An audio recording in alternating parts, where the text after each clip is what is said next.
नमस्कार मित्रों, अश्विन सेज में आपका स्वागत है। मित्रों, आज चर्चा परसों में डिबेट देख रहा था एक राष्ट्रीय चैनल पर।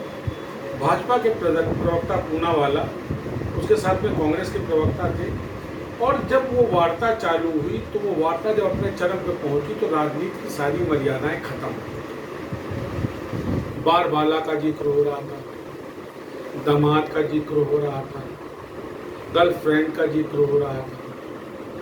मित्रों, मैंने चीज सोची कि जब मोदी शब्द को लेकर के इतना बवाल हो सकता है तो इन शब्दों के ऊपर कांग्रेस का ध्यान क्यों? इसलिए नहीं, इसलिए कि अगर मर्यादा का हनन केवल एक मोदी नाम से हो सकता है तो अब किसी महिला को बारबाला या जर्सी गाय, क्या ये संबोधन मर्यादित है? इसका मतलब कहीं ना कहीं कांग्रेस के नेतृत्व में वो सोच और वो परिपक्वता नहीं पाई जा रही है जो भाजपा में है। छोटा सा उदाहरण ले लीजिए, जिस तरीके से स्मृति ईरानी ने फ्लाइंग किस प्रकरण को फैलाना चाहा, दुर्भाग्य रहा कि वो प्रकरण सफल नहीं हुआ। शिकार तो हो गया था, निशाना भी लग गया था, बस शिकार हो नहीं पाया। तीर लगा, शिकार गिरते गिरते बच गया। कहने का मकसद, कांग्रेस की जो थिंक टैंक है वो आखिर विषयों पर क्यों नहीं गौर कर रही है कि जिस तरीके से भाजपा छोटे से छोटे मुद्दे को लेकर के हाईलाइट कर लेती है, उसका एक प्रकरण बना देती है, लोगों को इमोशनली इन्वॉल्व कर लेती है। कांग्रेस क्यों नहीं सफल हो पा रही? दूसरा, सत्ता पक्ष है, उसके लिए तो कोई भी मुद्दा नहीं है, लेकिन विपक्ष होने के नाते कम से कम जो मुख्य मुद्दे हैं हिंदुस्तान के, बेरोजगारी, महंगाई, स्वास्थ्य, इनको लेकर के क्यों नहीं कांग्रेस प्रबल हो रही है?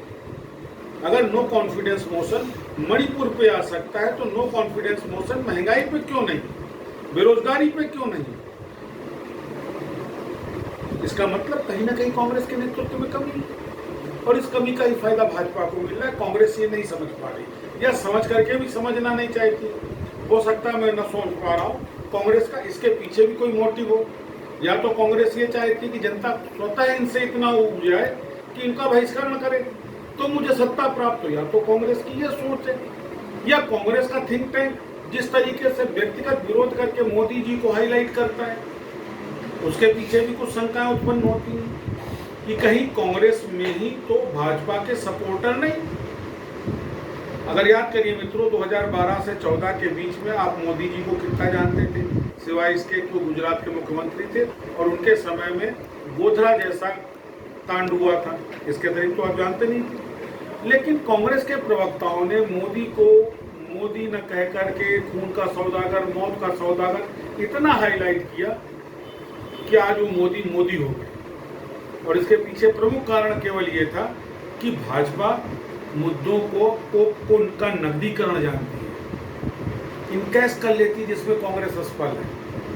तो अगर विपक्ष को वास्तव में संघर्ष में आना है तो विपक्ष को के थिंक टैंक को सोचना चाहिए कि व्यक्तिगत विरोध के मुद्दों को छोड़ करके थोड़ा सा कंस्ट्रक्टिव मुद्दों के ऊपर काम करना चाहिए, जिससे कि आम जनता विपक्ष के साथ जुड़ सके। विपक्ष के प्रवक्ताओं को नीतिगत विरोध करना चाहिए, न कि व्यक्तिगत। ये इसलिए जरूरी है कि जिस तरीके से विपक्ष खत्म होता चला जा रहा है हिंदुस्तान में, ये लोकतंत्र की समाप्ति का द्योतक है।